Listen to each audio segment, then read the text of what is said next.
So now we've got a project to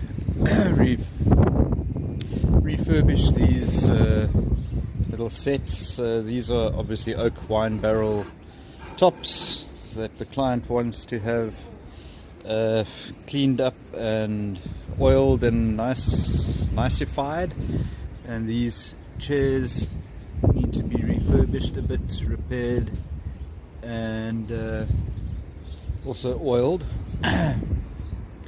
This top is in worst condition, but sand it down and get it looking a bit nice again.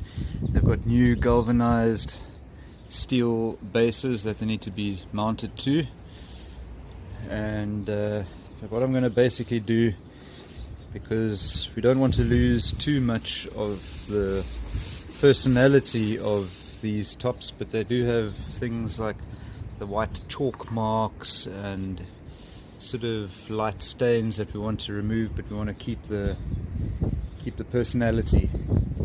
So this white chalk is coming off quite nicely with just a very light little cheap wire brush, so that gets into the grain and removes all the surface nonsense. So there we go, the white chalk is really gone. There's some other marks here I'd like to remove, like that black rubbing mark, but luckily the white chalk is coming out quite nicely. And then he wants to keep these tags, which I don't think really have anyway, they'll just remove the staples and put them back on after they've been oiled. But that's the idea now. See how nice we can get these things to look. Alright, so I've given these a light sand, a hand sand, removed all the surface nonsense and smoothed it down a little bit so that it's not as porous and rough for the oil to go on, but with leaving the history and the patina.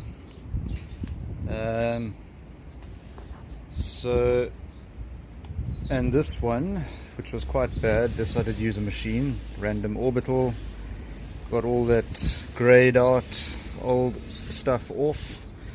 I just got to get these edges done. I'll be using this machine, very handy, runs along the profile.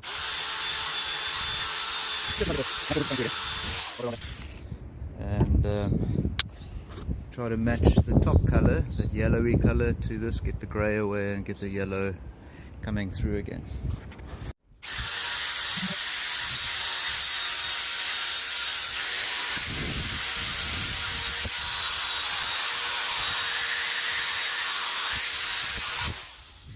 Machines are great, but sometimes getting into these areas you end up doing some hand sanding. At the end of the day, sandpaper still has a very, very important place in this world. So that is now largely done with the rough sanding. All that grey old muck is off. These things are super handy, obviously. Sponge sanders, best ones and the cheapest ones you buy at Galmar, 20 rand each, and they just get into all the areas, smooth it off. I'm going to finish up that and then move on to the chairs. Alright, moving on to the chairs now. The client's not so concerned about repairs of cracks and etc. So it's more a case of just cleaning up, oiling, and the main thing is he doesn't want the white. So these back slats are going to have to be removed, then sanded to bare wood, and then oiled. So the main concern I have is these purple bird droppings have stained the wood quite badly. So I just have to do a bit on that, try and mitigate that sort of the loudness of those stains. but other than that, it's going to be just a straightforward sand and seal. Right, so that's the components of the chairs now sanded down. All the white has been removed from those backrests. The client didn't want to faff too much with these cracks, but I'm thinking that what I'm going to do, because this is solid oak still, it's just a water trap and etc. I'm going to mix up some resin, and I'm going to pour it in these cracks, and I'm going to let that set. I think I'll put some gold pigment in the resin, nice rich gold, or maybe I'll leave it just clear. Probably just clear is best, and pour it in there. You see the sort of issues like that would sort out, and this one's quite bad, so I think that's the way forwards. Just put some tape on there, fill that up with resin, possibly there as well, and that one. A little bit of effort just to add a better result at the end of the day. So instead of resin, I've opted to go the CA glue route. It works just as well, it just dries a lot quicker, and I don't have to wait all night for the resin to dry because I don't have any UV resin. So now I'm just going to sand these down, and then these things will be ready for oiling. The whole lot ready for oiling. I want to get a coat of oil onto all of these before I head out to the market this evening and have a beer or two. So yeah, that'll do the trick. Alright, so these have all been sanded down and filled, looking a heck of a lot better. There's a corner, it was full of crackage, and now it's at least whole, so I feel better about that. They're a lot smoother, and they're just going to take the oil a lot better now. So time to do oiling.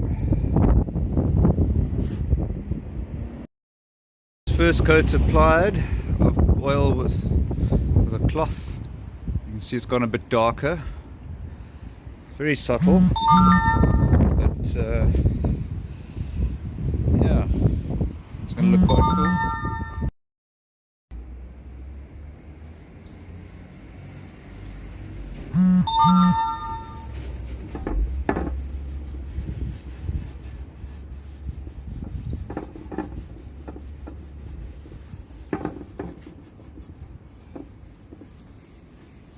Very subtle. So that's the second coat of oil on. I want to put one more coat on, just buffing, giving it a light sand with these. This is the super fine, which equates to about a 500 or 600 grit. You get the ultra fine or the micro fine, which equates to about 1,200 to 1,200 to 1,500 grit. This oil does take a long time to dry with the second and third coats because it's not as porous anymore. So, but I need to deliver these things. This one that was worse off is a lot drier, so it's the third coat is probably going to need a fourth and a fifth and a sixth problem with oil. Using this Woka oil, Woka, W-O-C-A, natural plant oil mixed with all sorts of hardeners, natural hardeners and whatever. It cures like really, really well, but it does take a while to cure, which is not ideal when you're trying to get things done in a hurry. But anyway, looking quite nice, feeling nice as well. So get that last coat on and then reassemble the chairs, and then the job is done. Yeah. There we go. It's about a week later, and multiple layers, multiple coats of waka oil. So some leftovers from a floor job, so we thought we'd just use it on here. Wood was very dry, so it's soaked in a lot, but they're looking a lot better. Slats are looking a lot better, and ready to load onto the old car and go and deliver to the clients so they can enjoy their refurbed furniture.